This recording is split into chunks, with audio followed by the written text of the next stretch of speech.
vous ai dit, et je l'ai dit ici, il arrivait un moment où les choses n'étaient plus contrôlées. On n'arrivait plus à contrôler certaines personnes. Certaines personnes faisaient des choses de leur propre volonté et de leur manière de voir les choses. Mais ce n'était pas planifié. Mais ce n'était pas bon. Ce n'était pas bon aussi. Parce que je vous donne un exemple. Il y avait le jeune qui a été brûlé vivant qui disait qu'il venait de Séguéla. Juste parce qu'ils l'ont attrapé, il avait des grégués sur lui. Et pour eux, c'est un rebelle qui est arrivé. Donc, ils l'ont pris, ils l'ont brûlé vivant.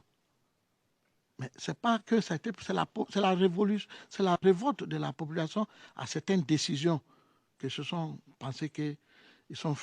Mais ça ne donne pas le droit de brûler un être humain vivant. Ça ne donne pas ce droit. Là, je ne suis pas d'accord. Je l'ai dit ici que je suis anti-violent, je suis contre la violence. Je l'ai dit ici. Laissez-moi aller un peu, s'il vous plaît, parce que je veux éclaircir quand même ce que j'ai dit, parce que ce qu'ils sont en train de dire, il faut que j'éclaircisse au président et à tous ceux qui nous écoutent, qui sachent que ce qu'il dit est la vérité. Même ceux qui sont à Abidjan nous regardent. Ils savent qu'en Côte d'Ivoire, on a brûlé les gens vivants. Ils le savent. Ce n'est pas à cacher. Mais ce n'est pas planifié. C'est ça que je voulais qu'on sait. C'est pour ça que je m'adresse directement, parce que le président ne connaît pas la Côte d'Ivoire, même vous, même plusieurs personnes ici. C'est nous qui pouvons vous apporter la vérité de ce qui s'est passé en Côte d'Ivoire. Et c'est la vérité. Les gens ont été brûlés vivants, monsieur le procureur, monsieur le président. C'est vrai. Mais c'est provoqué par certaines décisions et certaines tensions. Mais j'ai dit aussi que ça ne donne pas le droit à des gens de le faire. Et je vous donne un exemple. Moi, j'étais à Port-Boué chez moi, à la cité, lorsqu'on m'a appelé pour dire qu'on venait d'attraper un rebelle et qu'on était en train de le tabasser pour le brûler. Je n'étais pas sûr, j'étais chez moi, j'ai pris la voiture. Et puisque ça devait se faire dans la cité où j'habitais, j'ai pris la voiture, je suis allé rapidement sur le lieu, je suis allé trouver que plus de 20 personnes en train de tabasser quelqu'un. Et dès qu'ils m'ont vu, puisque je suis un leader et je suis un président, ils m'ont dit c'est un rebelle, c'est un rebelle. Je dis bon, ok, je l'ai attrapé moi-même.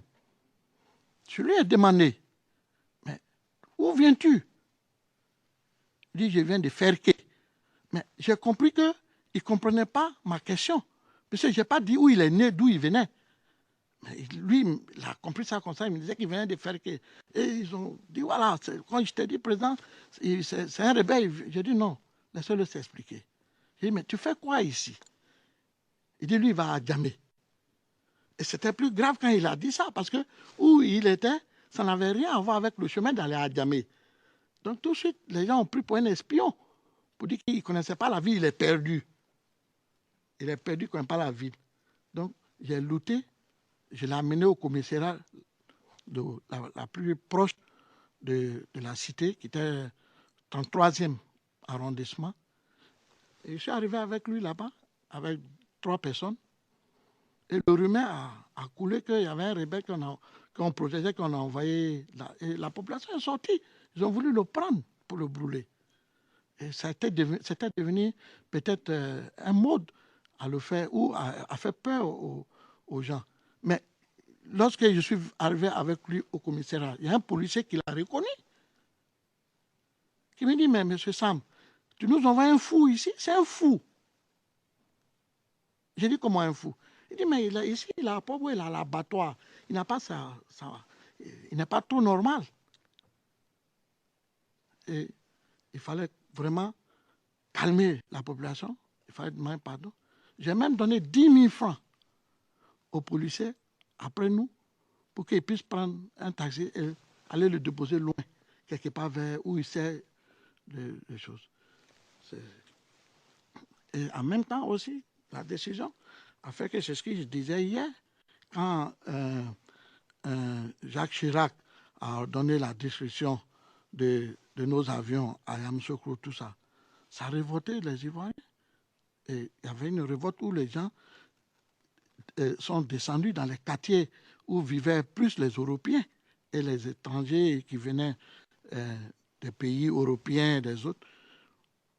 Et ça fait que ce temps-là, tous les Européens et les Blancs qui vivaient en zone 4 à Biétry et partout étaient réfugiés au 43e Bima, qui est le camp militaire qui est en Côte d'Ivoire. Et toutes les maisons de ces personnes ont été pillées. Toutes les maisons de ces personnes ont été pillées puisque vraiment on n'acceptait pas cette position prise contre le président Laurent Gbagbo. Mais ce n'est pas planifié. Merci.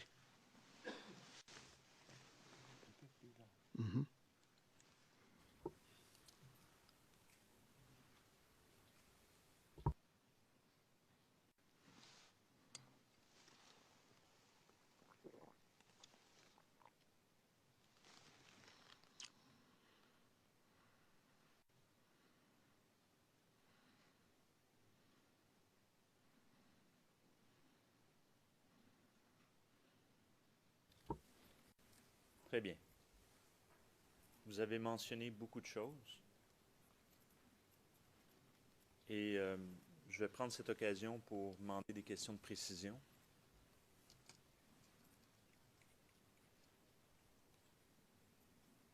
Vous avez mentionné que vous avez fait référence à des nationaux du Niger. Est-ce qu'il y avait seulement des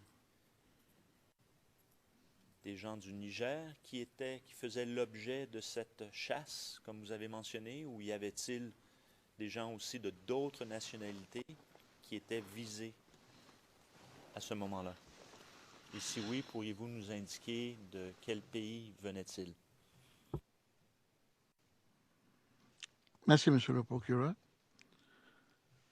Étaient visés beaucoup de ressortissants de nos frères, de nos pays frères. Quand je dis nos pays frères, il y avait les ressortissants, surtout les ressortissants burkinabés, maliens,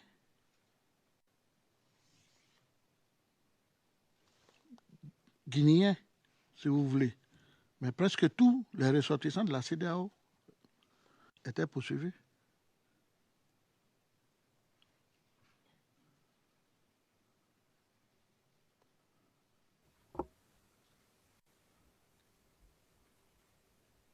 Et vous avez mentionné que lorsqu'on portait des gris-gris, on associait ça aux rebelles. Pourquoi? Oui, on associait ça aux rebelles parce que la plupart des combattants qui sont venus du Nord, c'était des dozos. Et comme tout le monde sait que les dozos, ce sont des chasseurs traditionnels qui utilisent un genre de trucs mystiques, des fétiches, si vous voulez ça, pour que le président... Parce que le fétiche ou bien le gris-gris, vous ne savez pas ce que c'est. Ce sont des choses mystiques. C'est des fétiches africains. Et la plupart de ces dozos, des chasseurs traditionnels, c'est ce qu'ils portaient. Mais moi-même, je porte aussi. Mais peut-être ici, je n'ai pas porté, mais moi-même, je porte parce que je pense que certaines personnes pensent que c'est des choses, c'est les protections, ça les protège, c'est la tradition africaine. Et donc, c'est pour cela que tous ceux qui portaient ça, on les prenait pour des rebelles.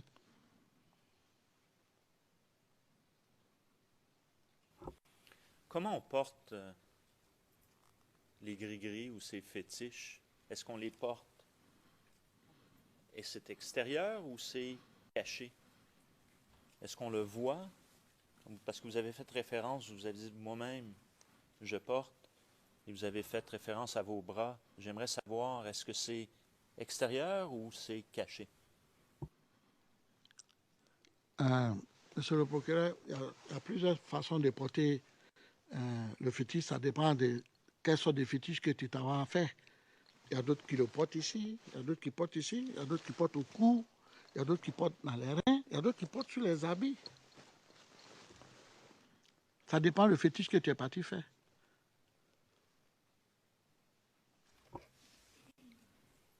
Et donc, soit qu'on le porte à l'extérieur ou qu'on le porte sous le boubou. Oui, monsieur le procureur. Aujourd'hui, ce que vous portez, la façon dont vous êtes habillé, c'est un boubou, c'est ça? Oui, c'est un boubou, un basin. D'accord.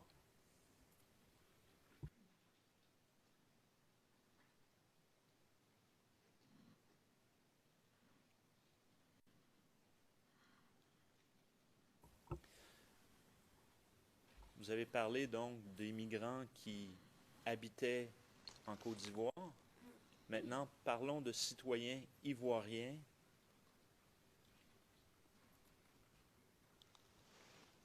Vous voulez parler des citoyens ivoiriens du Nord? Exactement. Ouais, c'est le procureur précisé. Il n'y a rien à cacher, on va parler. D'accord. Ouais. Je vous explique bien certaines choses. Quand vous voulez faire référence à des citoyens ivoiriens du Nord, quel était l'essor? Mais l'essor, tout le monde savait que les gens du Nord étaient pour Alassane. C'est comme ça qu'on voyait les choses, mais en général, je vous donne un peu l'histoire de la chose. Il n'est pas forcément tous les ressortissants du Nord appartenaient au parti d'Alassane. La Côte d'Ivoire est faite de cette façon. Vous allez trouver des gens du Nord qui appartiennent au parti de Gbagbo. Vous allez trouver des gens de chez Gbagbo qui appartiennent au parti de M. Houphouët-Boigny, le PDCI, le premier président de ce pays.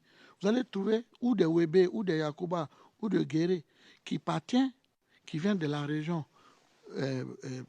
majorité pour Gbagbo, qui appartiennent au RDR, des différentes régions, différents partis de la Côte d'Ivoire. Chacun avait sa position et avait son candidat. Mais dans les circonstances que Alassane était du Nord, il fallait que les gens du Nord soient mal vus à Abidjan, très très mal vus.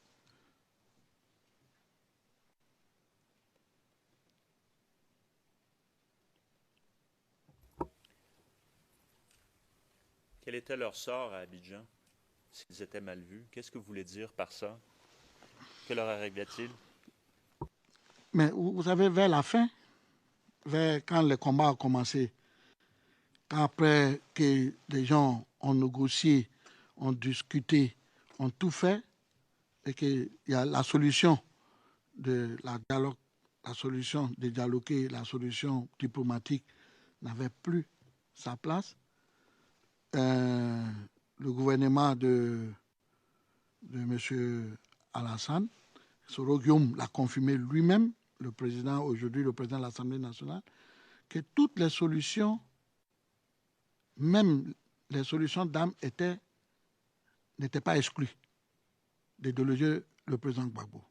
Donc après toutes ces négociations et que ça n'a rien abouti, ils sont passés aux phases maintenant militaires.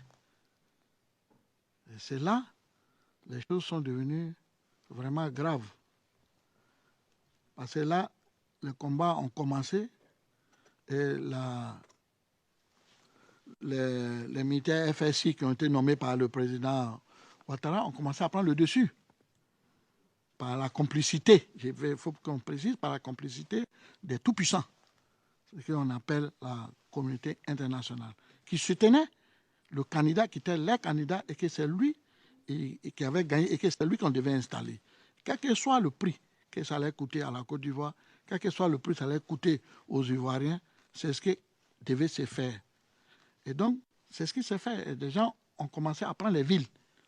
Ils ont commencé à prendre toutes les villes.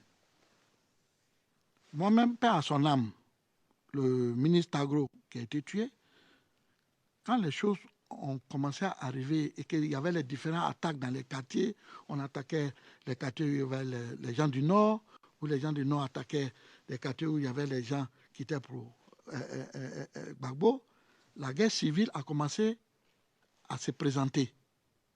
Moi, j'ai été voir le ministre Tagro, que le président écoutait beaucoup. Je suis allé discuter avec lui pendant 1 heure.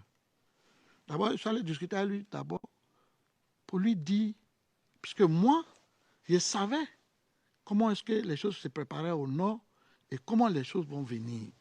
Et que ce n'était pas bon, on ne pouvait pas maîtriser ça. Moi, je le savais. Puisque moi, je suis du Nord, j'avais toutes les informations. Tout ce qui se préparait pour venir déloger le président. Mais malgré même que les gens ont pris d'Alois, des grandes villes même, ils ont continué à demander au président de se retirer. Parce que l'arrivée des gens sur Abidjan n'était pas bon. Ça allait faire, comme je l'ai dit, je l'ai nommé tsunami. Moi-même, j'ai discuté avec le ministre pour lui dire, il était sage, il était bon qu'on puisse se retirer parce que en face de la France, on n'avait pas les moyens de faire cette guerre. C'est vrai qu'il y avait nos honneurs, il y avait nos dignités, mais il y avait la réalité aussi des faits. Parce qu'il s'agit, aujourd'hui, nous sommes dans un monde économique où les gens font des guerres économiques, des intérêts. Et personne ne veut perdre ses intérêts.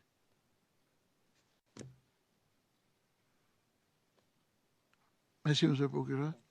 J'attends.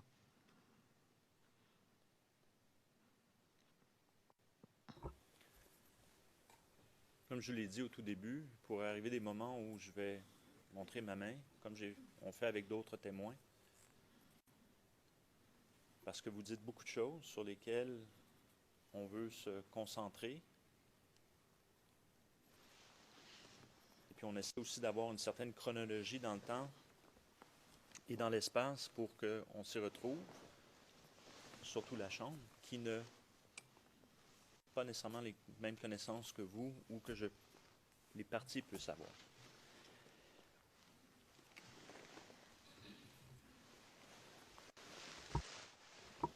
Alors ma question était la suivante, et j'y reviens. Comment étaient perçus les supporters de M. Ouattara qui venaient du Nord et qui se trouvaient à Abidjan durant la crise? Je vais vous donner un exemple. J'avais mon chargé de mission, moi-même. Il s'appelait Karamoko Zoumana. Karamoko Zoumana. Il venait de Mankono. C'est quelqu'un que moi-même j'avais mis à l'école et quand il a fini, je l'ai pris à travailler avec moi. Donc il était devenu mon chargé de mission. Lui, il était à Yopougon. Il était à Sukoji de Yopougon. Lorsque les gens ont commencé à visiter les maisons de tous les gens du Nord, lui, ils sont arrivés chez lui. Ça, je vous le dis. Ils sont arrivés chez lui. Sachant, sa famille venait de partir le matin.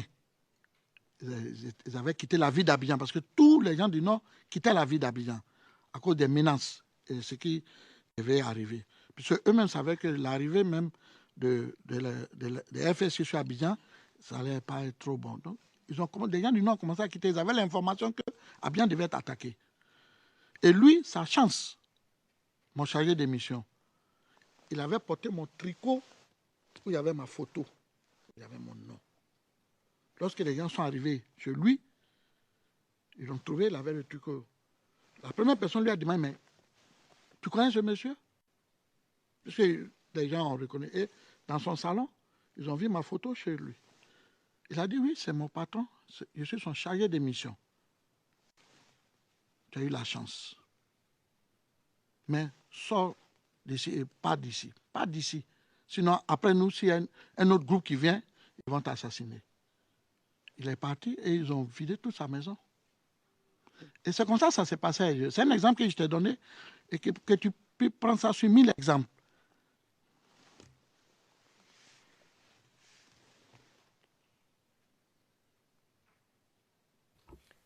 Cet exemple que vous mentionnez, est-ce que vous êtes capable de nous le situer dans le temps? Et je vais utiliser le 11 avril, l'arrestation de M. Gbagbo. Est-ce que c'est avant ou après cela?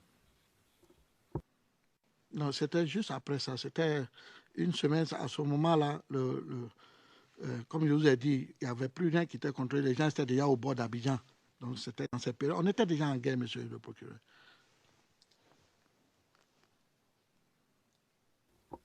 Avant l'arrestation de M. Gbagbo, outre les gens qui venaient du Niger, Burkina Faso ou du Mali, avez-vous eu connaissance du traitement qu'on faisait des supporters de M. Ouattara qui venaient du Nord? Quand vous parlez de traitement, mais c'est des traitements de violence. On les frappait, où on les chassait.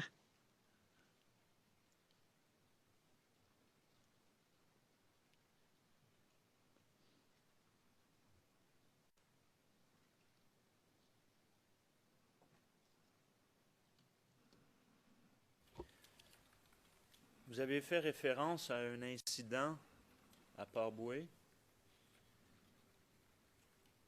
où il y avait le bus ou le car qui amenait des gens. Vous êtes intervenu, puis également aussi cette personne qui semblait avoir des problèmes psychologiques.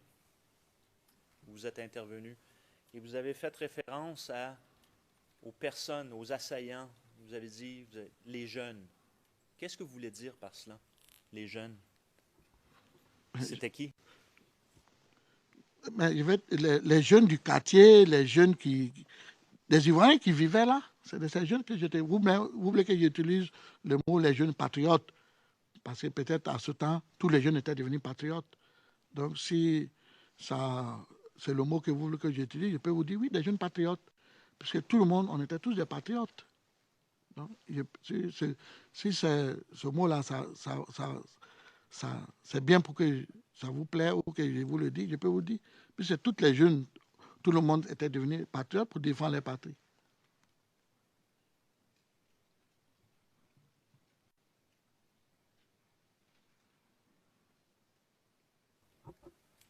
Avec votre permission, on cherche une information sur le transcrit. On revient. Une petite 15 secondes.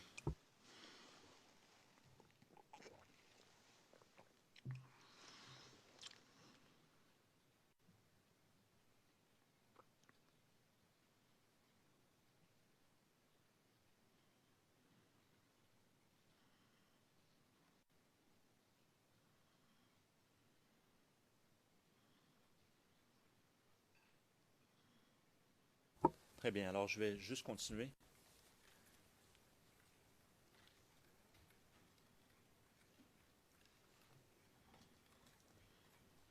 Je veux revenir au 16 décembre. Je veux revenir sur la marche sur la RTI. Vous avez mentionné hier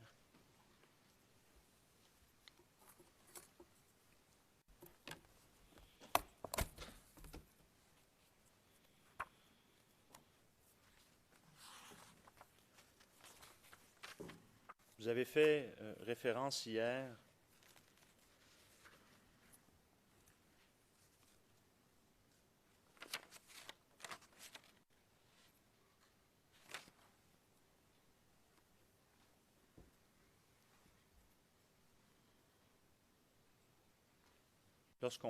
plus spécifiquement lorsqu'on parlait des Nations Unies,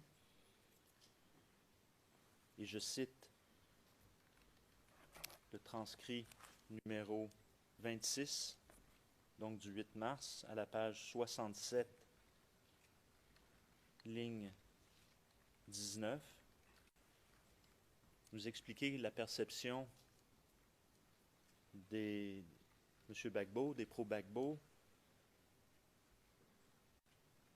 que l'intervention des Nations Unies ou la perception des Nations Unies, c'était révoltant, c'était très révoltant. On ne pouvait pas accepter ça du tout de l'ONU.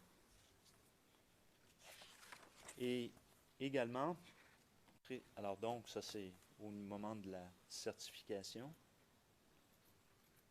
Et lorsqu'on parlait de l'investiture de M. Gbagbo, vous avez mentionné également l'investiture de M. Ouattara, n'est-ce pas? Et qu'à ce moment-là, à la page 57, ligne 11 et suivante, que c'était d'allumer le pays, d'enflammer la Côte d'Ivoire, de brûler la Côte d'Ivoire, ce comportement-là. Maintenant, je veux revenir sur la RTI. Quelle est la perception à ce moment-là du camp Gbagbo, des pro-Gbagbo, de vous-même, ceux qui soutiennent M. Gbagbo, lorsque M. Soro annonce qu'il va y avoir une marche sur la RTI?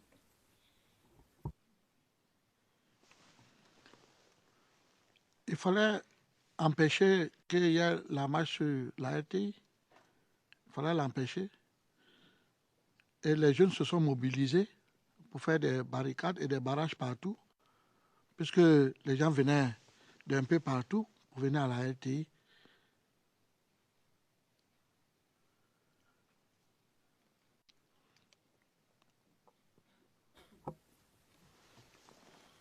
Quand vous dites les jeunes, vous faites référence à quels jeunes? Si je dois m'exprimer de cette façon, je peux dire les patriotes. Si tous les jeunes de Côte d'Ivoire sont les patriotes ou tous les Pro-Gbagbo sont les patriotes, donc ce sont les patriotes. C'est de ça.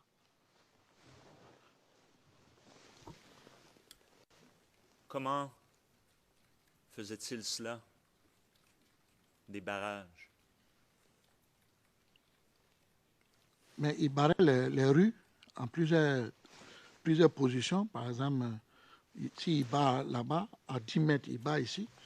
À 20 mètres, il bat là, avec des tables ou des cailloux ou des pinets. Il barrait pour ne plus qu'il y ait la circulation et que la marche n'ait pas pu avoir lieu pour arriver à la RTI.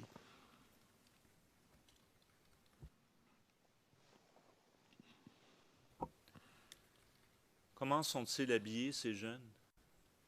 En civil. Sont-ils armés? Pour être plus précis, je crois que j'avais dit que le jour que les gens devaient marcher, moi je ne suis pas sorti.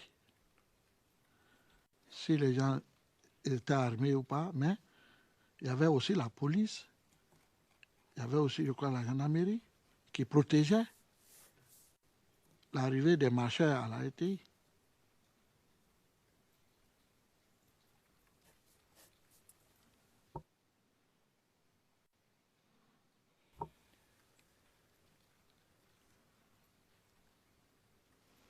Donc, il y avait des barrages qui étaient sous l'autorité de patriotes, vous dites, et il y avait également la présence de la police et de la gendarmerie. Est-ce que c'était au... Comment, je pose la question comme ça, comment, à votre connaissance, la police et la gendarmerie est-elle intervenue cette journée pour, je présume, empêcher la marche? D'abord, puisque les gens devaient venir de l'hôtel de golf, là-bas, il y avait le blocus, et puis il y avait des barrages à partir de là-bas jusqu'à Saint-Jean, Carrefour Saint-Jean. Et de l'autre côté, et pas derrière, puisque l'autorité, le FDS devait protéger la RTI, donc ils avaient encerclé la RTI, je crois, de 30 à 40 mètres autour de la RTI. C'était leur position. Et il y avait la police qui, pour chasser les jeunes marcheurs avec les gaz. Et le reste là, comme je vous le dis, je vous ai donné les positions, la manière que les choses ont été faites. Mais ce qui s'est passé, moi, je n'étais pas là.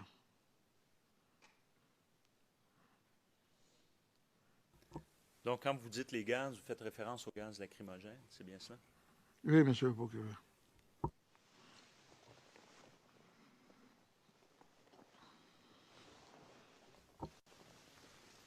Vous avez mentionné hier, lorsqu'on a abordé le sujet de la RTI, que des gens donc devaient effectivement se déplacer du Golfe. Et vous avez également fait référence à d'autres quartiers. J'aimerais juste qu'on, à votre connaissance, les personnes, les marcheurs qui suivent l'appel de M. Soro, ils venaient de quel quartier, à votre connaissance? D'autres venaient de Abobo, d'autres venaient du côté plateau de Cuy, d'autres venaient de Yopougon, d'autres venaient de l'hôtel de golf, et d'autres venaient derrière l'eau, ce que nous on appelle derrière l'eau, c'est-à-dire de Koumassi, Makori, des différentes communes. Les gens venaient d'un peu partout. Donc, ils venaient de plusieurs communes d'Abidjan, les marcheurs. Mais la plupart venaient d'Abobo, oui. Mais la plupart venaient d'Abobo et de Yopougon.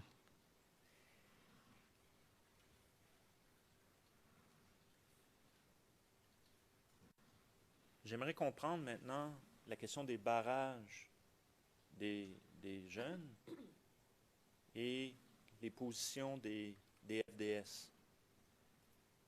étaient-elles les mêmes sur la route ou est-ce que c'était différent? Expliquez-nous, à votre connaissance, ce qu'il en était. Vous voulez savoir si les jeunes patriotes étaient mixtes dans les barrages avec les forces de l'ordre? C'est ce que vous voulez savoir? Ou séparés, ou comment c'était?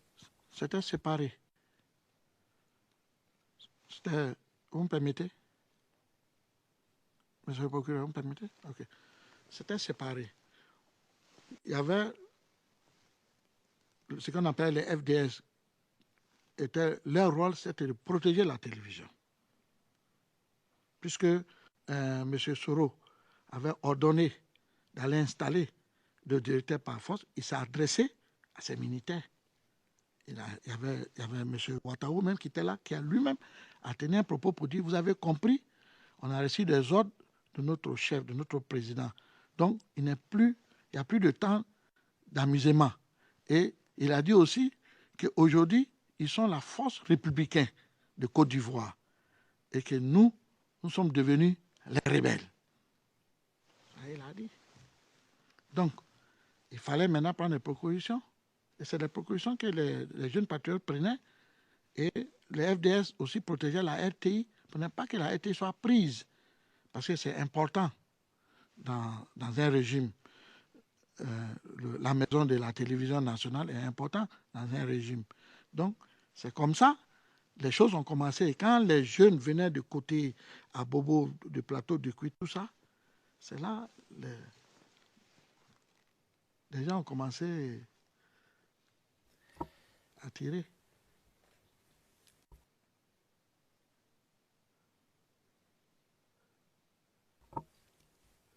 Je vais essayer de bien comprendre encore une fois les barrages. Qui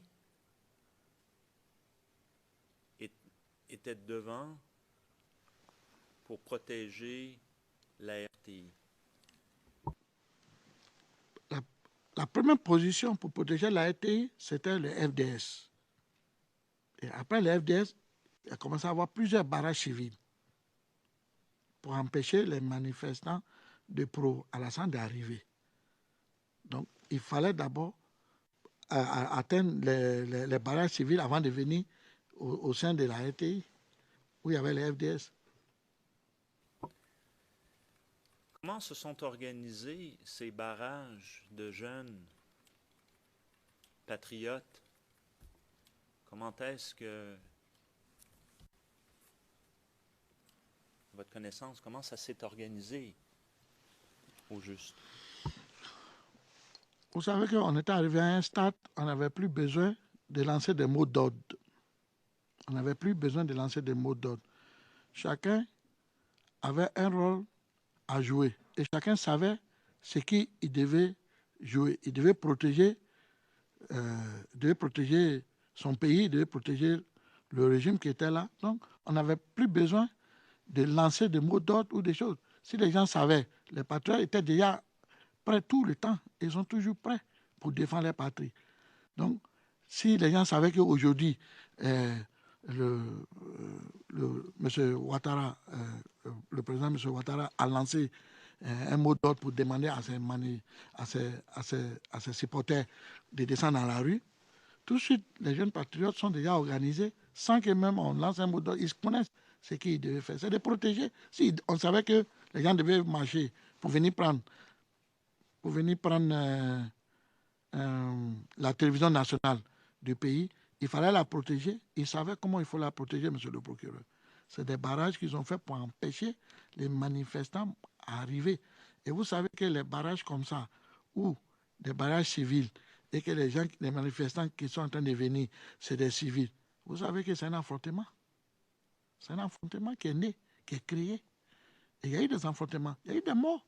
Ces jours, il y a eu des morts, je ne connais pas combien. Et je ne sais pas qui a tiré, mais il y a eu des morts. Et je crois que vous avez les rapports ou vous avez les preuves. Je vous ai dit ici, je ne suis pas venu pour cacher quelque chose. Il y a eu des morts. Mais qui a tiré ou qui est mort, je ne sais pas. Mais il y a eu des morts. Il y a eu des morts parmi les manifestants.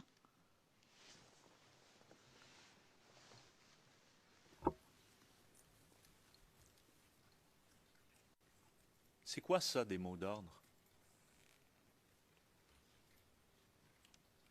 parce que vous avez utilisé l'expression, et ce serait bon que la Chambre puisse comprendre c'est quoi un mot d'ordre. Vous dites qu'à ce moment-là, il n'y avait pas des mots d'ordre, mais donc il y en avait avant. Il faut en déduire ça. Mais c'est quoi au juste un mot d'ordre? Je vous explique.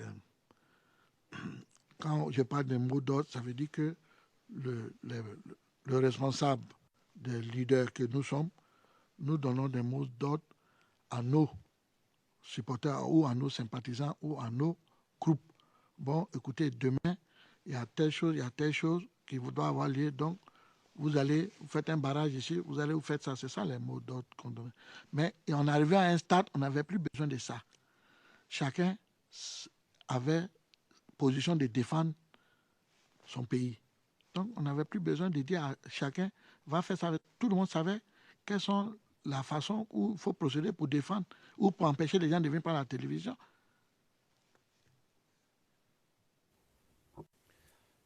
Donc, vous dites que il fut un temps où il y avait des mots d'ordre. Entre autres, vous avez fait mention pour ériger des barrages. Est-ce que c'est ce que j'ai compris? Oui, vous avez compris, c'est ça.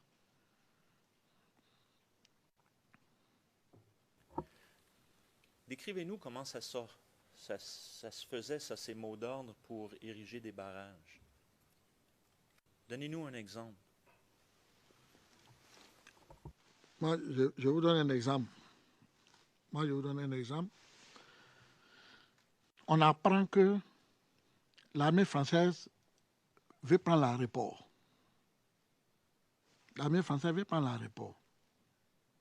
Qu'est-ce qu'on fait? Nous avons cette information. Nous qui sommes les responsables ou les leaders de la commune où se trouve l'aéroport, nous lançons un mot d'ordre à toute la jeunesse et tous les patriotes de cette commune de se mobiliser et venir faire barrage à l'armée française pour ne pas prendre l'aéroport. C'est un exemple que je vous donne. Puisque vous voulez savoir qu'est-ce que c'est le mot d'ordre. C'est ça. C'est comme ça le mot d'ordre vient. Si à Cocody et que les gens veulent marcher pour venir prendre la RTI à Air Force, les leaders de la galaxie patriotique font un appel à tous les jeunes patriotes, à tous les Ivoiriens, de sortir pour faire barrage, que les gens viennent prendre la télévision nationale de Côte d'Ivoire. C'est ça les mots d'ordre.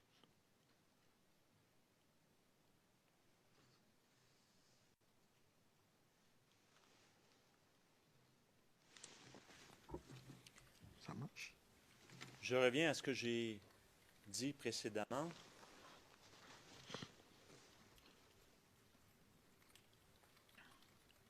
À ce moment-là, on est dans un climat où il y a, selon la perspective du camp Gbagbo, atteinte à la souveraineté de la Côte d'Ivoire. Vous avez parlé de ça hier. Même défendre la République.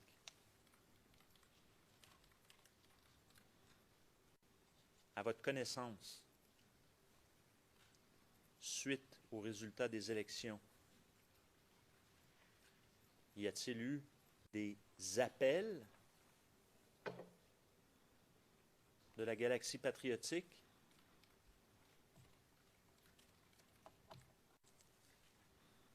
pour des actions? Bon. Je ne sais pas trop où vous voulez en venir ou quels sont les appels de la galaxie patriotique. La galaxie patriotique a toujours eu des positions fermes et a toujours lancé d'appels à les jeunes patriotes de rester mobilisés pour défendre la souveraineté de la Côte d'Ivoire, de défendre l'indépendance de notre pays. C'est ça les appels. On leur demande de se mobiliser, de défendre. C'est comme ça s'est passé. Et chacun, arrivé sur le terrain, peut-être chacun faisait ce qu'il lui-même sentait bon et qu'il avait envie de faire, je ne sais pas. Mais c'est comme ça s'est passé. On lançait toujours des appels à la mobilisation contre les envahisseurs. Nous, on appelait la communauté internationale.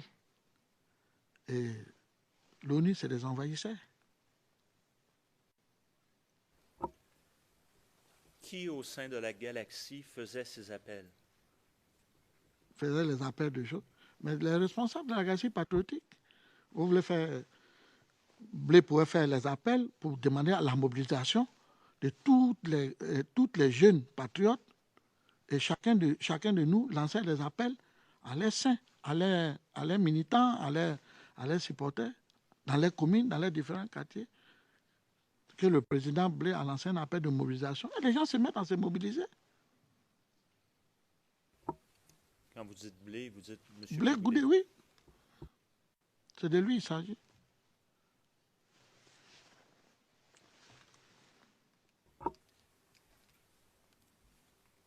Quels moyens utilisait-il pour lancer ces appels à la mobilisation? Vous avez parlé hier du système de messagerie cellulaire, les SMS. Quel autre moyen était utilisé? Comme je vous ai dit, ça dépend de la gravité ou de l'appel de la mobilisation ou de ce qui s'est passé. M. Blé Goudé utilisait la communication, c'est-à-dire la RTI nationale, les messages et les radios pour mobiliser et faire appel à les Ivoiriens de se mobiliser pour défendre la souveraineté de la Côte d'Ivoire.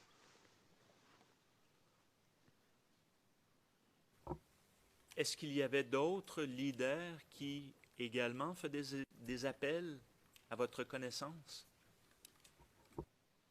Oui, il y avait d'autres leaders qui faisaient des appels, qui passaient à la télé, qui faisaient des appels selon des groupes.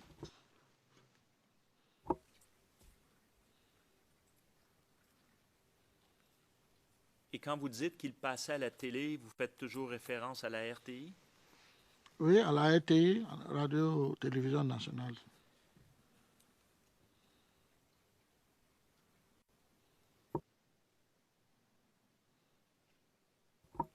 Je pense qu'il y a certainement une chose que la Chambre aimerait comprendre. Comment était-ce possible pour les leaders de la jeunesse patriotique de pouvoir passer à la RTI?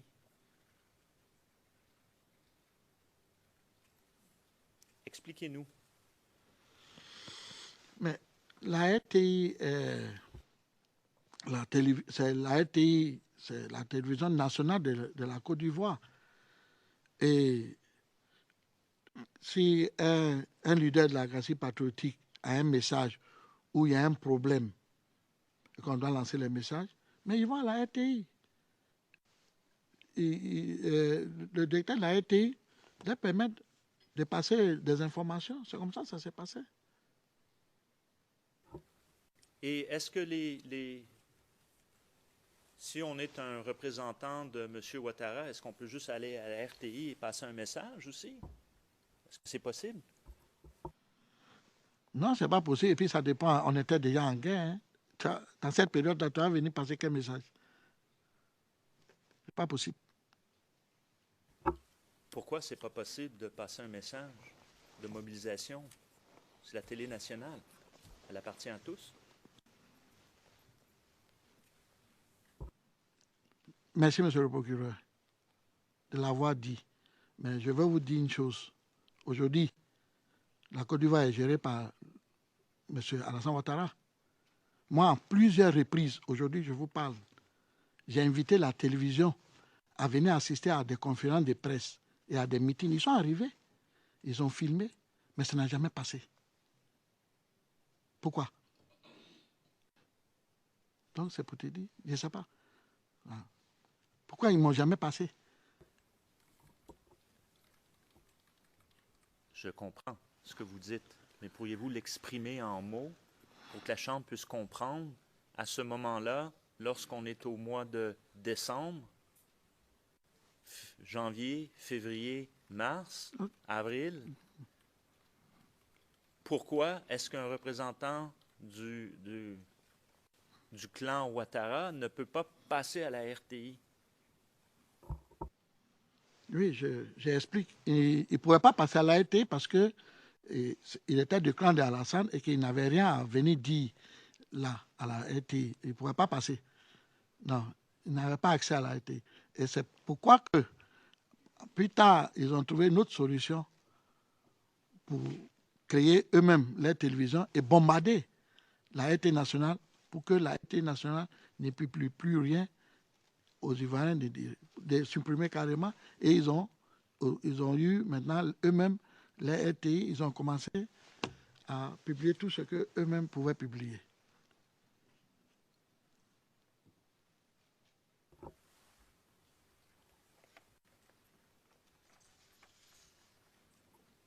Vous utilisez le terme bombarder, vous l'avez utilisé hier, c'est d'ailleurs une question sur laquelle je voulais revenir. Et qu'est-ce que vous voulez dire par bombarder? Lancer des bombes ou bombarder, ça veut dire quoi?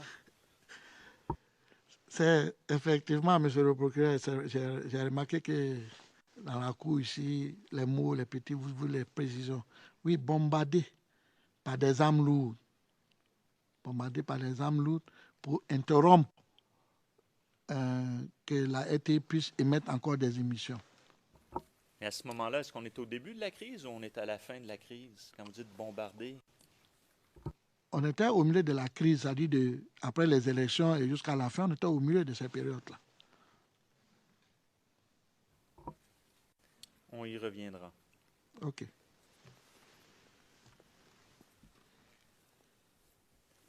À votre connaissance, est-ce qu'il y a eu des appels qui ont été faits sur la RTI avant cette marche sur la RTI par la jeunesse patriotique? À la RTI, avant la marche, pour annoncer que les gens devaient marcher et qu'on devait être mobilisés. Si j'ai un bon mémoire, je pense oui. Est-ce que vous vous rappelez qui, effectivement, a lancé un appel? Je sais qu'il y a eu des appels, mais sincèrement, je ne me rappelle pas de la personne.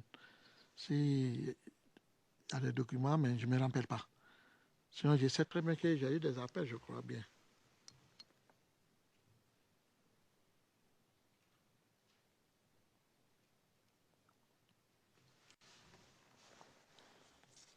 Il y a les papiers qui étaient ici. Là. Les feuilles qui étaient ici. C'est ça.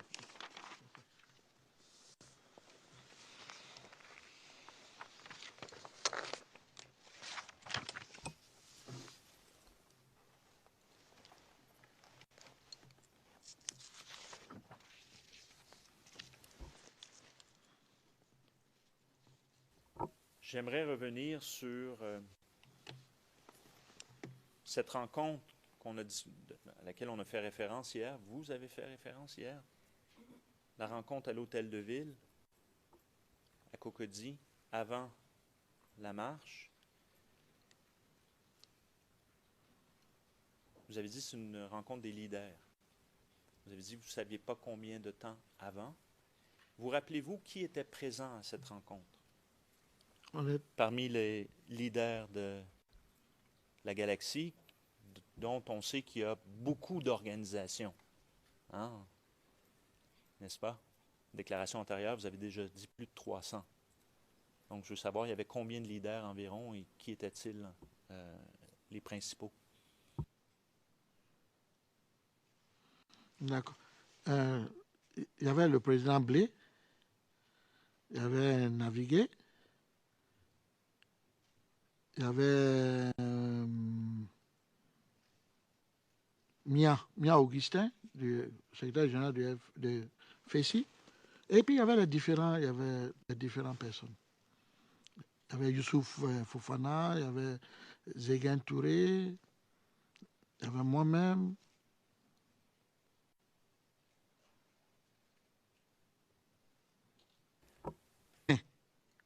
Ils avaient quitté la ville d'Abidjan parce que tous les gens du Nord quittaient la ville d'Abidjan à cause des menaces et ce qui devait arriver.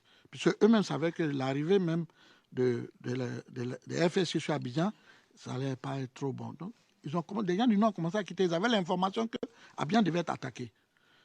Et lui, sa chance, mon chargé de mission, il avait porté mon tricot où il y avait ma photo, il y avait mon nom. Lorsque les gens sont arrivés chez lui, ils l'ont trouvé, il avait le tricot. La première personne lui a demandé, mais tu connais ce monsieur? Parce que les gens ont reconnu. Et dans son salon, ils ont vu ma photo chez lui. Il a dit, oui, c'est mon patron, je suis son chargé de mission. Tu as eu la chance. Mais sors d'ici et pas d'ici. Pas d'ici. Sinon, après nous, s'il y a un autre groupe qui vient, ils vont t'assassiner. Il est parti et ils ont vidé toute sa maison. Et c'est comme ça que ça s'est passé. C'est un exemple que je t'ai donné et que tu peux prendre ça sur 1000 exemples.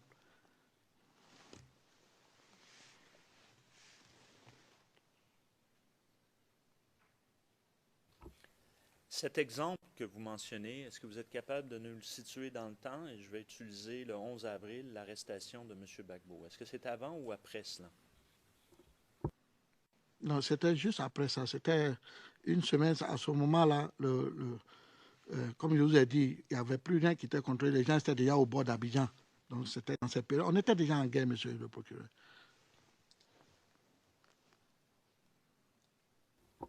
Avant l'arrestation de M. Gbagbo, outre les gens qui venaient du Niger, Burkina Faso ou du Mali, avez-vous eu connaissance du traitement qu'on faisait des supporters de M. Ouattara qui venaient du Nord? Quand vous parlez de traitement, mais c'est des traitements de violence. On les frappait, où on les chassait.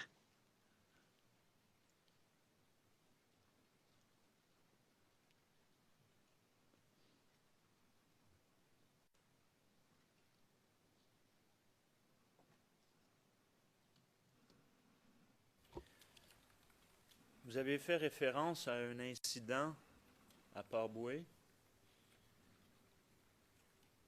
où il y avait le bus ou le car qui amenait des gens. Vous êtes intervenu, puis également aussi cette personne qui semblait avoir des problèmes psychologiques. Vous êtes intervenu et vous avez fait référence aux personnes, aux assaillants. Vous avez dit les jeunes. Qu'est-ce que vous voulez dire par cela, les jeunes? C'était qui? Mais les jeunes du quartier, les jeunes les Ivoiriens qui vivaient là, c'est de ces jeunes que j'étais. Vous voulez que j'utilise le mot les jeunes patriotes, parce que peut-être à ce temps, tous les jeunes étaient devenus patriotes. Donc si ça, c'est le mot que vous voulez que j'utilise, je peux vous dire oui, des jeunes patriotes, parce que tout le monde, on était tous des patriotes. Donc, si c'est ce mot-là, c'est bien pour que ça vous plaît ou que je vous le dise, je peux vous dire. Puisque toutes les jeunes, tout le monde était devenu patriote pour défendre les patries.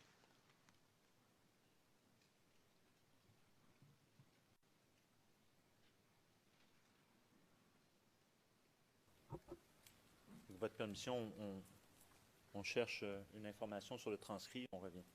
Une petite 15 secondes.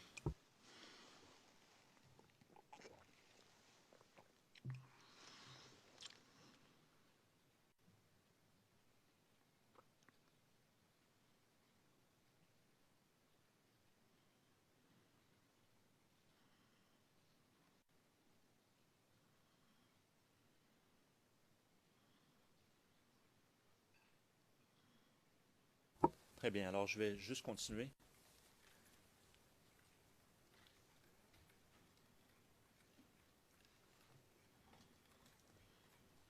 Je veux revenir au 16 décembre.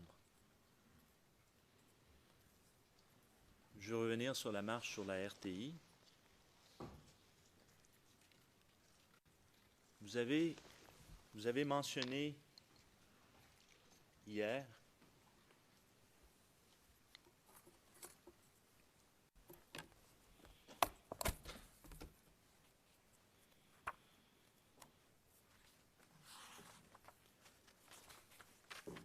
vous avez fait référence hier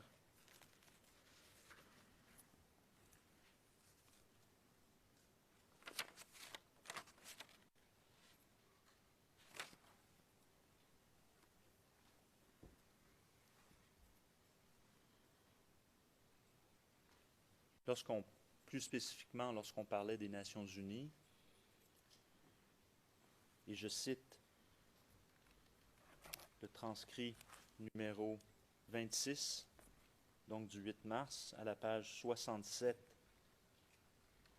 ligne 19, nous expliquer la perception des M. Gbagbo, des pro-Gbagbo, que l'intervention des Nations unies ou la perception des Nations unies, c'était révoltant, c'était très révoltant. On ne pouvait pas accepter ça du tout de l'ONU. Et également, alors donc, ça c'est au moment de la certification. Et lorsqu'on parlait de l'investiture de M. Gbagbo, vous avez mentionné également l'investiture de M. Ouattara, n'est-ce pas? Et qu'à ce moment-là, à la page 57, ligne 11 et suivante, que c'était d'allumer le pays, d'enflammer la Côte d'Ivoire, de brûler la Côte d'Ivoire, ce comportement-là. Maintenant, je veux revenir sur la RTI. Quelle est la perception à ce moment-là du camp Gbagbo, des pro-Gbagbo, de vous-même, ceux qui soutiennent M. Gbagbo, lorsque M. Soro annonce qu'il va y avoir une marche sur la RTI?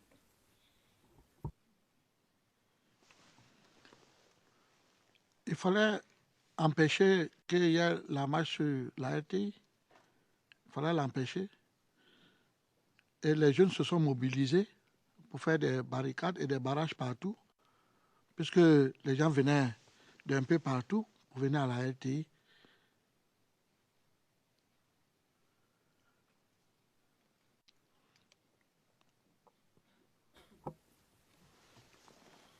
Quand vous dites les jeunes, vous faites référence à quels jeunes? Si je dois m'exprimer de cette façon, je peux dire les patriotes.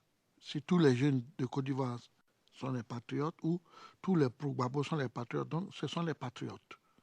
C'est de ça.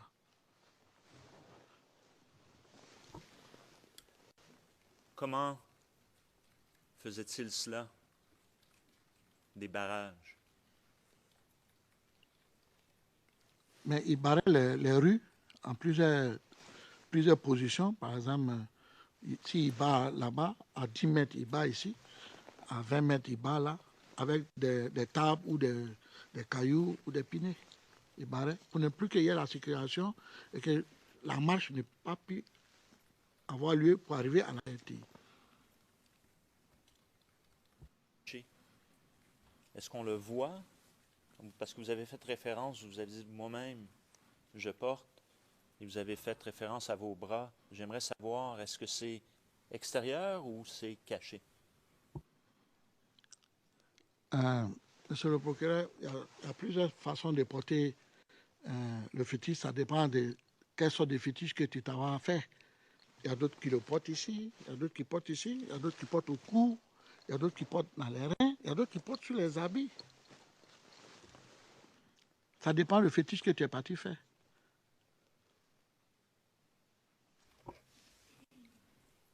Et donc,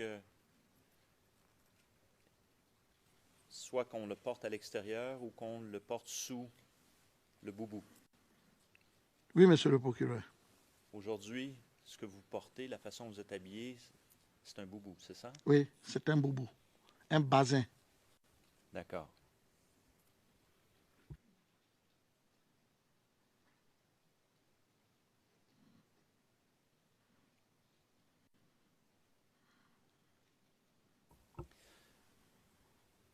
Vous avez parlé donc des migrants qui habitaient en Côte d'Ivoire. Maintenant, parlons de citoyens ivoiriens.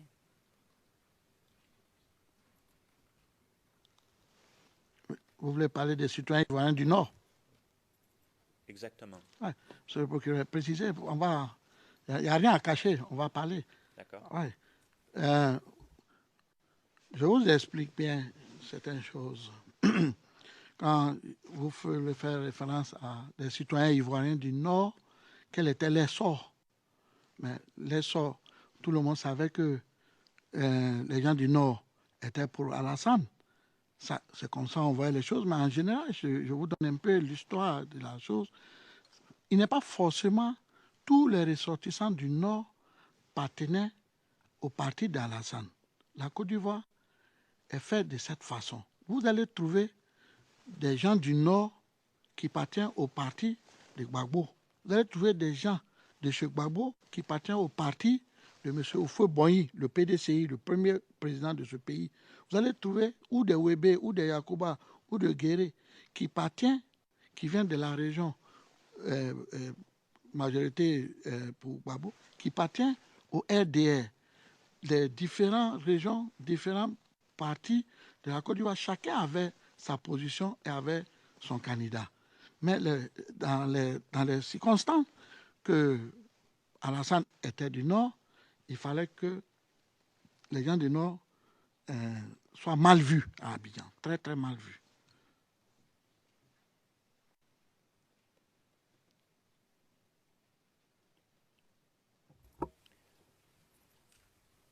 Quel était leur sort à Abidjan, s'ils étaient mal vus? Qu'est-ce que vous voulez dire par ça? Que leur arrivait-il?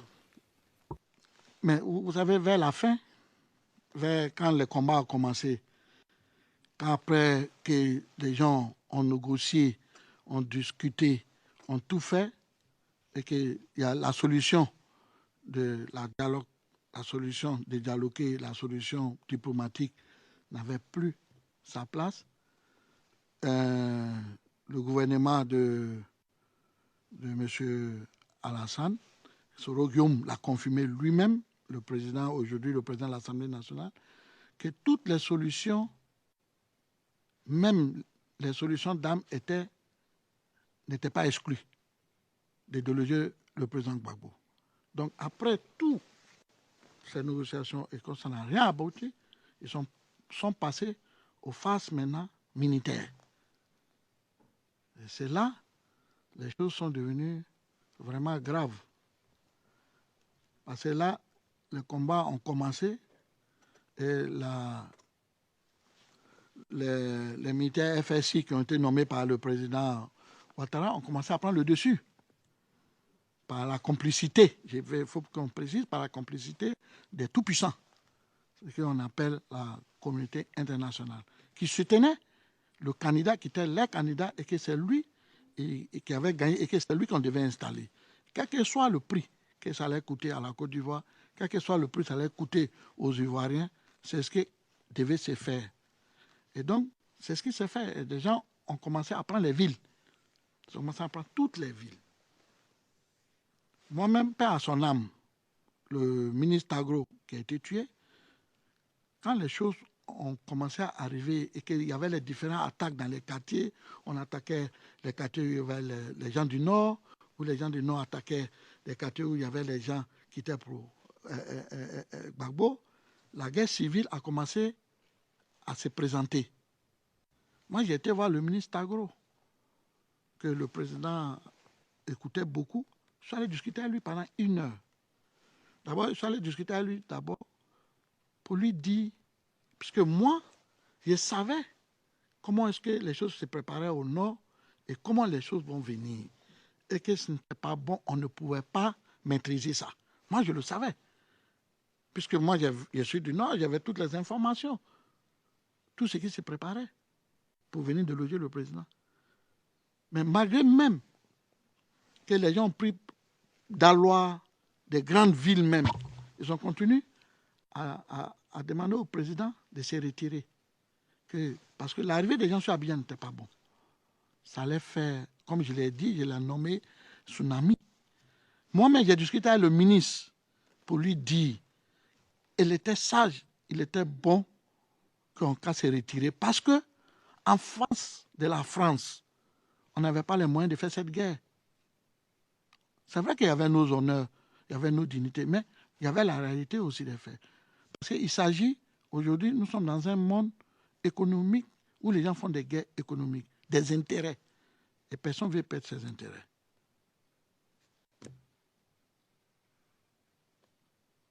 Merci, monsieur le procureur. J'attends.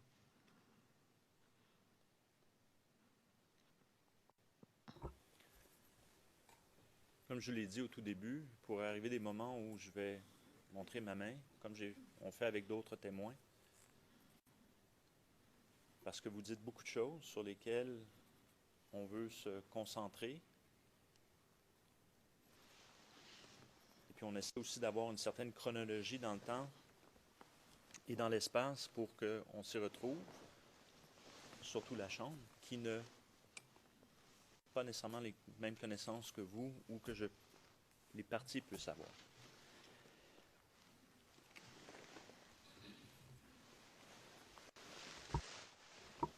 Alors ma question était la suivante, et j'y reviens. Comment étaient perçus les supporters de M. Ouattara qui venaient du Nord et qui se trouvaient à Abidjan durant la crise? Je vais vous donner un exemple. J'avais mon chargé de mission, moi-même. Il s'appelait Karamoko Zoumana. Karamoko Zoumana. Il venait de Mankono. C'est quelqu'un que moi-même j'avais mis à l'école et quand il a fini, je l'ai pris, il a travaillé avec moi. Donc il était devenu mon chargé de mission. Lui, il était à Yopougon. Il était à Sikoji de Yopougon. Lorsque les gens ont commencé à visiter les maisons de tous les gens du Nord, lui, ils sont arrivés chez lui. Ça, je vous le dis. Ils sont arrivés chez lui. Sachant sa famille venait de partir le matin.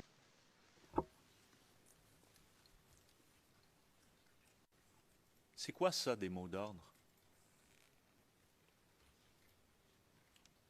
Parce que vous avez utilisé l'expression et ce serait bon que la Chambre puisse comprendre c'est quoi un mot d'ordre. Vous dites qu'à ce moment-là, il n'y avait pas des mots d'ordre, mais donc il y en avait avant.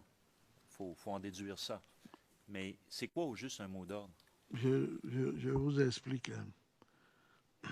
Quand je parle de mots d'ordre, ça veut dire que le responsable des leaders que nous sommes, nous donnons des mots d'ordre à nos supporters ou à nos sympathisants ou à nos groupes. Bon, écoutez, demain, il y a telle chose qui vous doit avoir lieu. Donc, vous faites un barrage ici, vous faites ça. C'est ça les mots d'ordre qu'on donne. Mais on arrivait à un stade, on n'avait plus besoin de ça.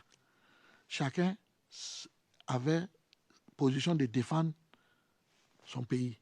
Donc, on n'avait plus besoin de dire à chacun, va faire ça. Tout le monde savait quelles sont la façon où il faut procéder pour défendre ou pour empêcher les gens de venir par la télévision.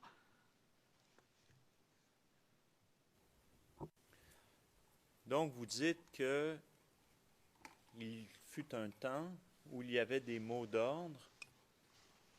Entre autres, vous avez fait mention pour ériger des barrages. Est-ce que c'est ce que j'ai compris? Oui, vous avez compris, c'est ça.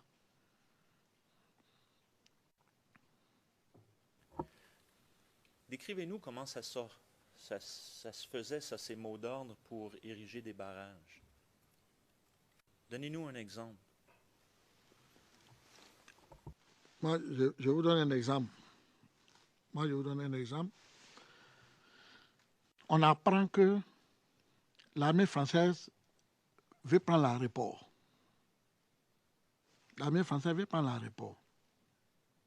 Qu'est-ce qu'on fait? Nous avons cette information. Nous qui sommes les responsables ou les leaders de la commune où se trouve l'aéroport, nous lançons un mot d'ordre à toute la jeunesse et tous les patriotes de cette commune de se mobiliser et venir faire barrage à l'armée française pour ne pas prendre l'aéroport. C'est un exemple que je vous donne. Puisque vous voulez savoir qu'est-ce que c'est le mot d'ordre. C'est ça. C'est comme ça le mot d'ordre vient.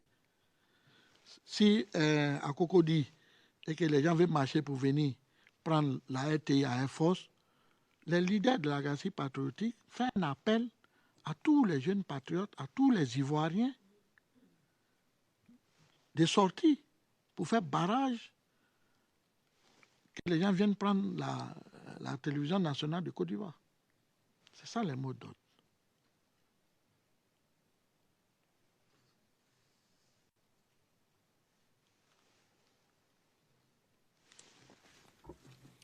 Ça marche. Je reviens à ce que j'ai dit précédemment.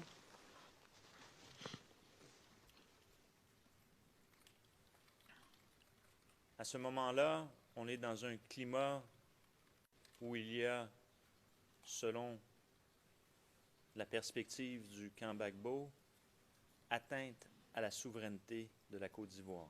Vous avez parlé de ça hier. Même défendre la République.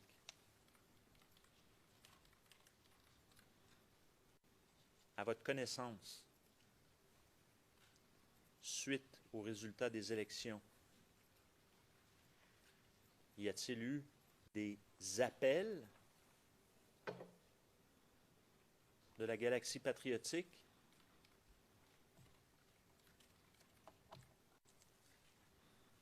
pour des actions?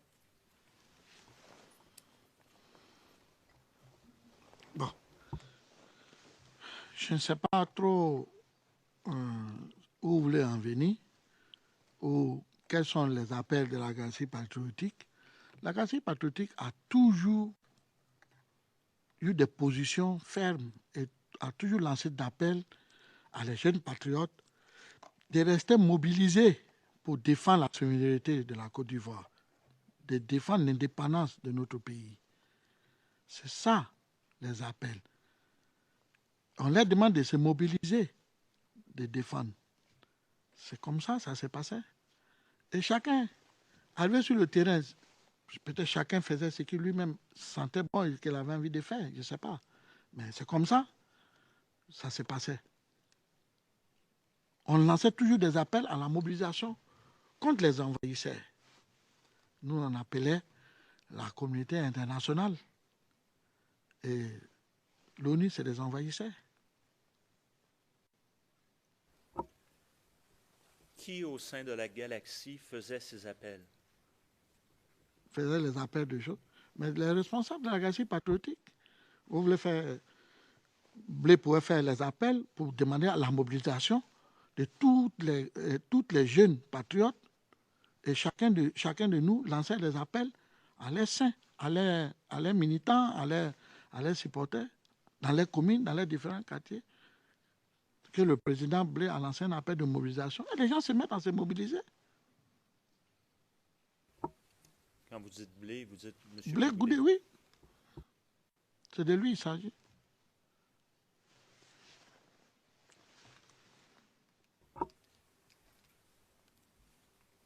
Quels moyens utilisait-il pour lancer ces appels à la mobilisation?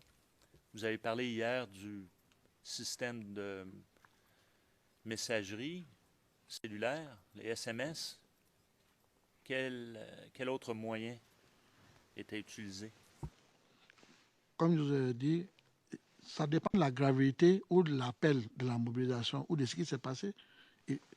M. Blé Goudé utilisait la communication, c'est-à-dire la RTI nationale, les messages et les radios pour mobiliser et faire appel à les Ivoiriens de se mobiliser pour défendre la souveraineté de la Côte d'Ivoire.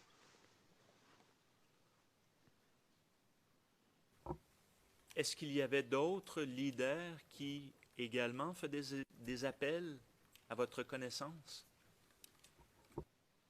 Oui, il y avait d'autres leaders qui faisaient des appels, qui passaient à la télé, qui faisaient des appels selon des groupes.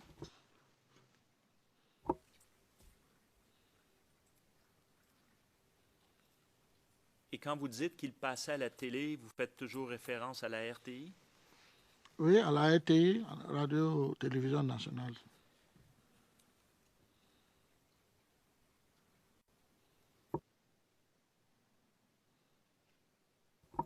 Je pense qu'il y a certainement une chose que la Chambre aimerait comprendre.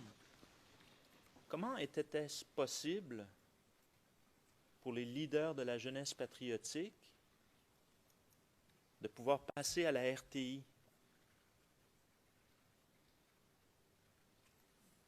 Expliquez-nous. Mais la RTI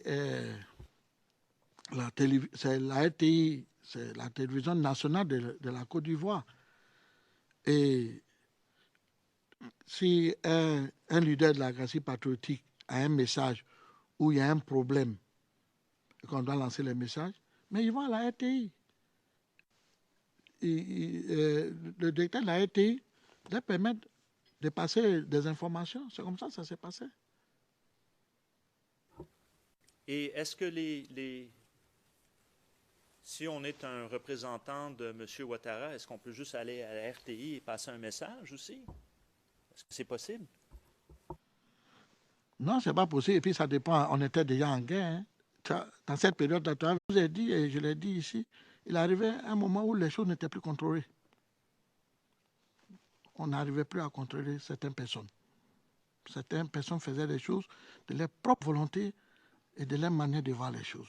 Mais ce n'était pas planifié. Mais ce n'était pas bon. Ce n'était pas bon aussi. Parce que je vous donne un exemple. Il y avait le jeune qui a été brûlé vivant qui disait qu'il venait de Séguéla. Juste parce qu'ils l'ont attrapé, il avait des grégués sur lui. Et pour eux, c'est un rebelle qui est arrivé. Donc, ils l'ont pris, ils l'ont brûlé vivant. Mais c'est pas que c'est la révolution, c'est la révolte de la population à certaines décisions que se sont pensées qu'ils sont. Mais ça ne donne pas le droit de brûler un être humain vivant. Ça ne donne pas ce droit. Là, je ne suis pas d'accord. Je l'ai dit ici que je suis anti-violent, je suis contre la violence. Je l'ai dit ici. Laissez-moi aller un peu, s'il vous plaît, parce que je veux éclaircir quand même ce que j'ai dit, parce que ce qu'ils sont en train de dire, il faut que j'éclaircisse au président et à tous ceux qui nous écoutent, qui sachent que ce qu'il dit est la vérité. Même ceux qui sont à Abidjan nous regardent. Ils savent qu'en Côte d'Ivoire, on a brûlé les gens vivants. Ils le savent. Ce n'est pas à cacher. Mais ce n'est pas planifié. C'est ça que je voulais qu'on sait. C'est pour ça que je m'adresse directement, parce que le président ne connaît pas la Côte d'Ivoire, même vous, même plusieurs personnes ici. C'est nous qui pouvons vous apporter la vérité de ce qui s'est passé en Côte d'Ivoire. Et c'est la vérité. Les gens ont été brûlés vivants, monsieur le procureur, monsieur le président. C'est vrai. Mais c'est provoqué par certaines décisions et certaines tensions. Mais j'ai dit aussi que ça ne donne pas le droit à des gens de le faire. Et je vous donne un exemple. Moi, j'étais à Port-Boué chez moi, à la cité, lorsqu'on m'a appelé pour dire qu'on venait d'attraper un rebelle et qu'on était en train de le tabasser pour le brûler. Je n'étais pas sûr. J'étais chez moi, j'ai pris la voiture. Et puisque ça devait se faire dans la cité où j'habitais, j'ai pris la voiture, je suis allé rapidement sur le lieu. Je suis allé trouver que plus de 20 personnes en train de tabasser quelqu'un. Et dès qu'ils m'ont vu, puisque je suis un leader, je suis un président, ils m'ont dit c'est un rebelle, c'est un rebelle. Je dis bon, ok, je l'ai attrapé moi-même. Je lui ai demandé, mais où viens-tu? Il dit je viens de Ferké. Mais j'ai compris qu'il ne comprenait pas ma question. Parce que je n'ai pas dit où il est né, d'où il venait. Mais lui, il a compris ça comme ça, il me disait qu'il venait de Ferké. Et ils ont dit voilà, quand je t'ai dit président, c'est un rebelle. J'ai dit non, laissez-le s'expliquer. J'ai dit mais tu fais quoi ici? Il dit lui, il va à Djamé. Et c'était plus grave quand il a dit ça, parce que où il était, ça n'avait rien à voir avec le chemin d'aller à Djamé. Donc tout de suite, les gens ont pris pour un espion, pour dire qu'il ne connaissait pas la ville, il est perdu. Il est perdu, il ne connaît pas la ville. Donc j'ai looté, je l'ai amené au commissariat la plus proche de la cité, qui était 33e arrondissement. Et je suis arrivé avec lui là-bas, avec 3 personnes. Et le rumeur a coulé qu'il y avait un rebelle qu'on protégeait, qu'on a envoyé. Et la population est sortie. Ils ont voulu le prendre pour le brûler. Et c'était devenu peut-être un mode à le faire ou à faire peur aux gens. Mais lorsque je suis arrivé avec lui au commissariat, il y a un policier qui l'a reconnu, qui me dit, mais monsieur Sam, tu nous envoies un fou ici? C'est un fou. J'ai dit, comment un fou? Il dit, mais ici, il a pas il a l'abattoir. Il n'a pas il n'est pas tout normal. Et il fallait vraiment calmer la population. Il fallait demander pardon. J'ai même donné 10 000 francs aux policiers, après nous, pour qu'ils puissent prendre un taxi et aller le déposer loin, quelque part vers où il sait les choses. Et en même temps aussi, la décision a fait que c'est ce que je disais hier, quand Jacques Chirac a donné la destruction de nos avions à Yamoussoukro, tout ça, ça a révolté les Ivoiriens. Et il y avait une révolte où les gens sont descendus dans les quartiers où vivaient plus les Européens et les étrangers qui venaient des pays européens et des autres. Et ça fait que ce temps-là, tous les Européens et les Blancs qui vivaient en zone 4 à Biétry et partout étaient réfugiés au 43e Bima, qui est le camp militaire qui est en Côte d'Ivoire. Et toutes les maisons de ces personnes ont été pillées. Toutes les maisons de ces personnes ont été pillées puisque vraiment on n'acceptait pas cette position prise contre le président Laurent Gbagbo. Mais ce n'est pas planifié. Merci. Mm-hmm.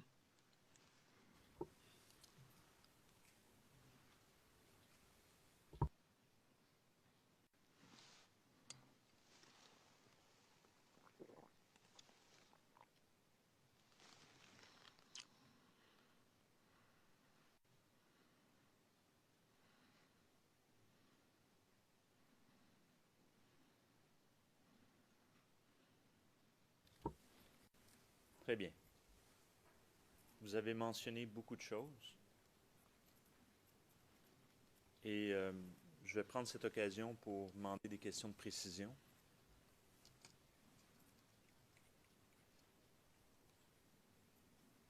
Vous avez mentionné que vous avez fait référence à des nationaux du Niger. Est-ce qu'il y avait seulement des gens du Niger qui faisaient l'objet de cette chasse, comme vous avez mentionné, ou y avait-il des gens aussi de d'autres nationalités qui étaient visés à ce moment-là? Et si oui, pourriez-vous nous indiquer de quel pays venaient-ils? Merci, monsieur le procureur. Étaient visés beaucoup de ressortissants de nos frères, de nos pays frères. Quand je dis nos pays frères, il y avait les ressortissants, surtout les ressortissants burkinabés, maliens,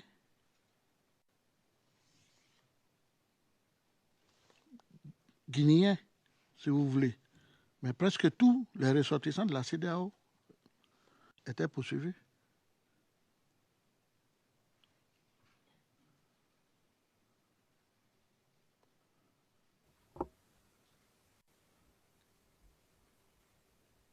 Et vous avez mentionné que lorsqu'on portait des gris-gris,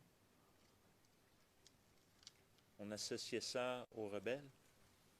Pourquoi?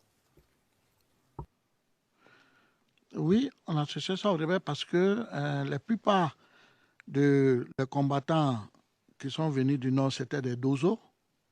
Et comme tout le monde sait que les dozos, ce sont des chasseurs traditionnels qui utilisent un genre de trucs mystiques, des fétiches, si vous voulez ça, pour que le président... Parce que le fétiche ou bien le gris-gris, vous ne savez pas ce que c'est, ce sont des choses mystiques, c'est des fétiches africains. Et la plupart de ces dozos, des chasseurs traditionnels, c'est ce qu'ils portaient. Mais moi-même, je porte aussi. Mais peut-être ici, je n'ai pas porté, mais moi-même, je porte parce que je pense que certaines personnes pensent que c'est des choses, c'est leur protection, ça les protège, c'est la tradition africaine. Et donc, c'est pour cela que tous ceux qui portaient ça, on les prenait pour des rebelles.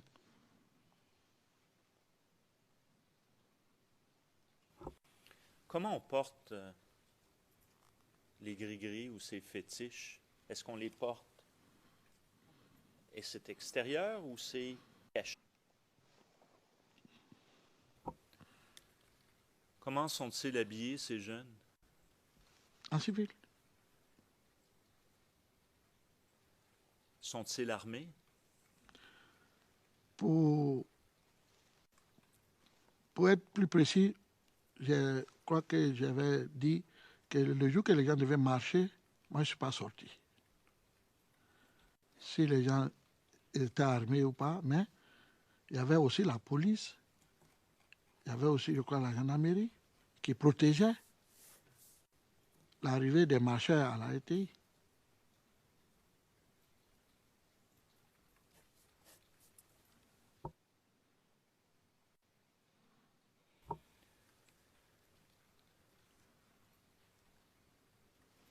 Donc, il y avait des barrages qui étaient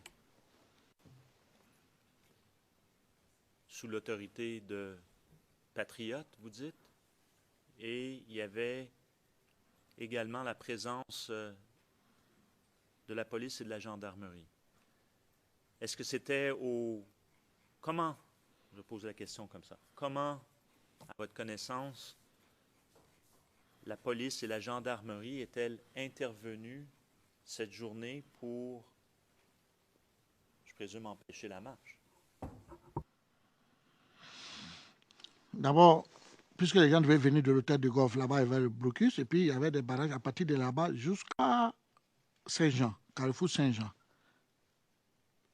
Et de l'autre côté, et pas derrière, puisque l'autorité, le FDS devait protéger la RTI, donc ils avaient encerclé la RTI, je crois, de 30 à 40 mètres autour de la RTI. C'était leur position.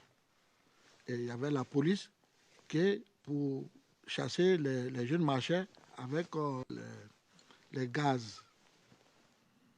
Et le reste là, comme je vous le dis, je vous ai donné les positions, la manière que les choses ont été faites. Mais ce qui s'est passé, moi je n'étais pas là.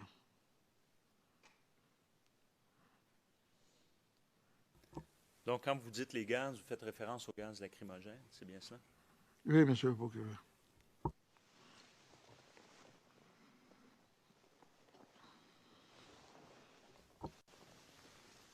Vous avez mentionné hier, lorsqu'on a abordé le sujet de la RTI, que des gens donc devaient effectivement se déplacer du Golfe. Et vous avez également fait référence à d'autres quartiers. J'aimerais juste à votre connaissance, les personnes, les marcheurs qui suivent l'appel de M. Soro, ils venaient de quel quartier, à votre connaissance? D'autres venaient de Abobo, d'autres venaient du côté plateau de Cuy, d'autres venaient de Yopougon, d'autres venaient de l'hôtel de golf, et d'autres venaient de derrière l'eau, ce que nous on appelle derrière l'eau, c'est-à-dire de Koumassi, Makori, des différentes communes. Les gens venaient d'un peu partout. Donc, ils venaient de plusieurs communes d'Abidjan, les marcheurs. Mais la plupart venaient d'Abobo, oui. Mais la plupart venaient d'Abobo et de Yopougon.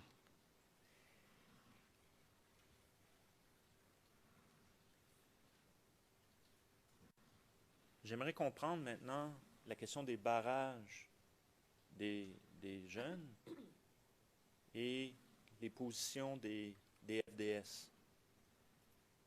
Étaient-elles les mêmes sur la route ou est-ce que c'était différent? Expliquez-nous, à votre connaissance, ce qu'il en était. Vous voulez savoir si les jeunes patriotes étaient mixtes dans les barrages avec les forces de l'ordre? C'est ce que vous voulez savoir? Ou séparés, ou comment c'était? C'était séparé. Vous me permettez? Monsieur le procureur, vous me permettez? Ok. C'était séparé. Il y avait ce qu'on appelle les FDS. Leur rôle, c'était de protéger la télévision. Puisque M. Soro avait ordonné d'aller installer le directeur par force, il s'est adressé à ses militaires. Il y avait M. Ouattara même qui était là, qui a lui-même tenu un propos pour dire, vous avez compris, on a reçu des ordres de notre chef, de notre président. Donc, il n'y a plus de temps d'amusement. Et il a dit aussi qu'aujourd'hui, ils sont la force républicaine de Côte d'Ivoire et que nous sommes devenus les rebelles. Ça, il a dit. Donc, il fallait maintenant prendre des précautions. Et c'est des précautions que les jeunes patriotes prenaient. Et les FDS aussi protégeaient la RTI pour ne pas que la RTI soit prise. Parce que c'est important. dans un régime.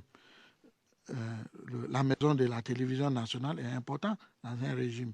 Donc, c'est comme ça, les choses ont commencé. Et quand les jeunes venaient de côté à Bobo, du plateau de Cuit, tout ça, c'est là les gens ont commencé à tirer.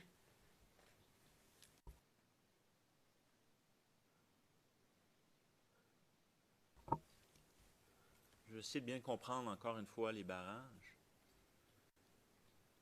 Qui était devant pour protéger la RTI? La première position pour protéger la RTI, c'était le FDS. Et après le FDS, il a commencé à avoir plusieurs barrages civils pour empêcher les manifestants de pro-Alassane d'arriver.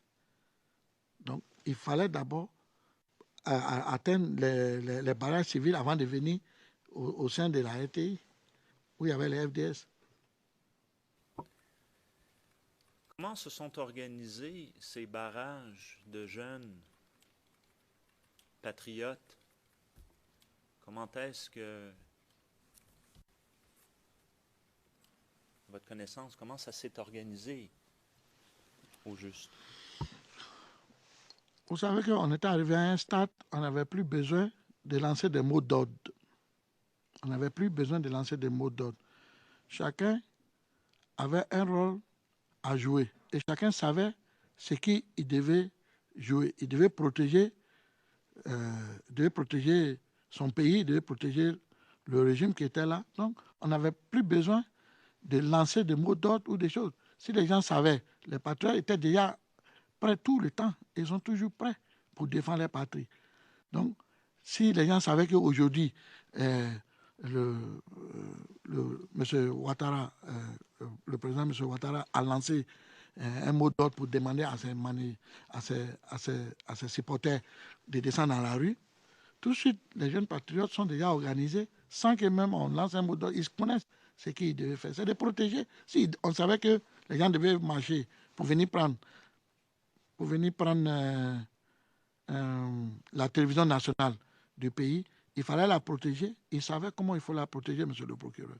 C'est des barrages qu'ils ont fait pour empêcher les manifestants à arriver. Et vous savez que les barrages comme ça, ou des barrages civils, et que les manifestants qui sont en train de venir, c'est des civils, vous savez que c'est un affrontement. C'est un affrontement qui est né, qui est créé. Et il y a eu des affrontements, il y a eu des morts. Il y a eu des morts, je ne connais pas combien. Et je ne sais pas qui a tiré, mais il y a eu des morts. Et je crois que vous avez les rapports ou bien les preuves. Je vous ai dit ici, je ne suis pas venu pour cacher quelque chose. Il y a eu des morts. Mais qui a tiré ou qui est mort, je ne sais pas. Mais il y a eu des morts. Il y a eu des morts parmi les manifestants.